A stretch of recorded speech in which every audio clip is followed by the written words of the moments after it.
একদিন বৃষ্টিতে একটি মেয়ে ভিজছিল, তাই ছাতাটা এগিয়ে দিলাম। মেয়েটা কেমন করে যেন আমার দিকে তাকালো। সেদিন শুরু হয়েছিল আমাদের গল্প। কথা বাড়লো, ভালোবাসা হলো, দুজন দুজনকে চিনলাম। অনেকদিন প্রেম করার পর কিন্তু হঠাৎ একদিন মায়াকে চলে যেতে হলো অন্য শহরে। মেয়েটা চিঠি লিখে পাঠালো আমাকে।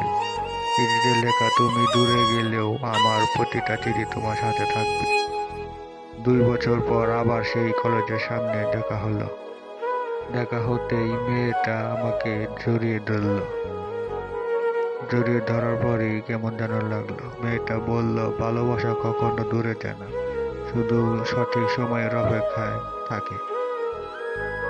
আমিও তাই সম্মতি জানালাম।